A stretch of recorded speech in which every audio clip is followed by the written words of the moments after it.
panibagong loan application na naman akong nakita at nasubukan dahil 75,000 agad yung offer sa akin at alam nyo mga kautang na 3,600 lang yung interest sa loob ng 3 months installment dito. Hello mga kautang, welcome back dito sa aking channel. This is Clarice, ang inyong number 1.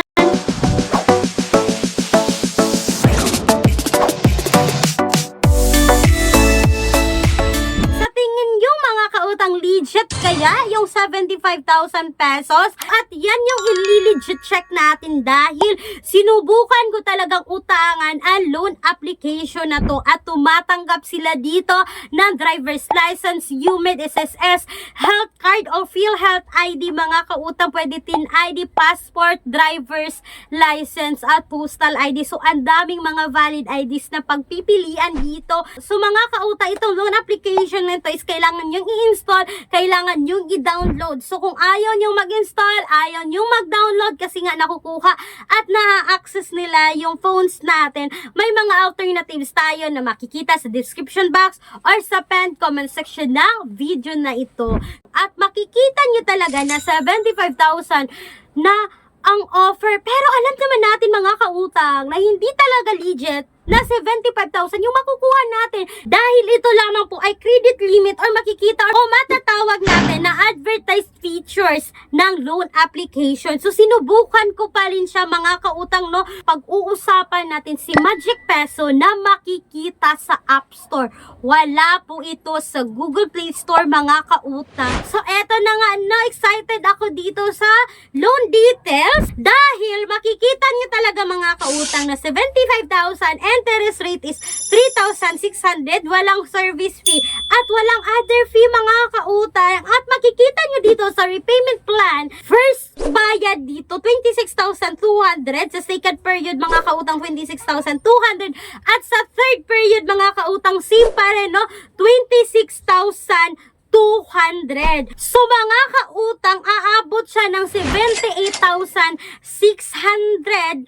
sa loob po yan ng 3 months. Kaya mga kautang, pinusid ko pa rin yung pag-utang dito but until now is wala po akong na-receive na response or update kung ako ay approve dito kasi until now evaluation pa rin yung nakalagay dito mga kautang, no? Kaya ngayon isi-share ko sa inyo yung mga nagbibigay ng details dito mga kautang. So sabi po ng isang commenter dito na 7 days full paid 2,000. Cash on hand is 1,200. Missing ang 800. So mga kautang, sabi niya, no, na hindi talaga 75,000 kundi 2,000 lang mga kautang yung mauutang mo dito. Tapos 1,200 na lang yung ma-receive ninyo kasi merong processing fee na 800 pesos. So ibig sabihin, dito pa natin makikita yung loan details pagkatapos nating mai-proceed yung pag-utang dito kung tayo na po ay na-approve dito. Kasi mga kautang, no, advertise lang talaga itong 75,000 na offer na dito, hindi talaga legit.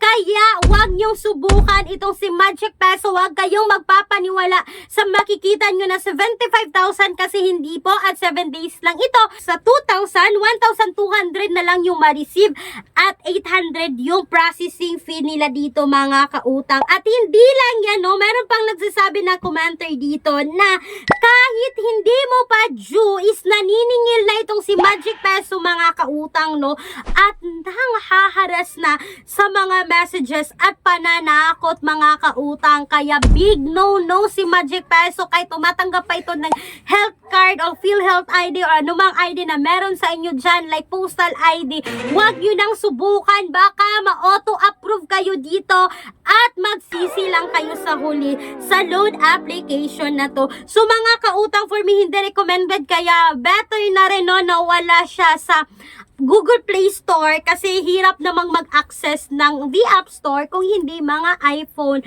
yung cellphone ninyo mga kautang. Kaya big help na rin yon, no, nawala siya sa Google Play Store, na hindi siya nakapasok sa Google Play Store kasi kapag nakapasok ito sa Google Play Store, alam ko ang daming mabibiktima na naman ng utangan na ito. So mga kautang, sana po ay nakatulong itong quick video na ito. Bago ko makalimutan, kalimutan, kung kayo ay employed or self-employed at gusto nyong umutang sa bangko mga kautang, they offer minimum of 20,000, maximum of 2 million pesos. Ito lahat yung mga requirements na kakailanganin, and please take note that all applications submitted is subject for bank approval. For more details, kindly email me right away, clariza@gmail.com. Once again, ang loan application na to ay hindi recommended mga kautang. This is Clarice, ang inyong number 1 palautang. Dahil utang is life. Bye bye bye mga kautang!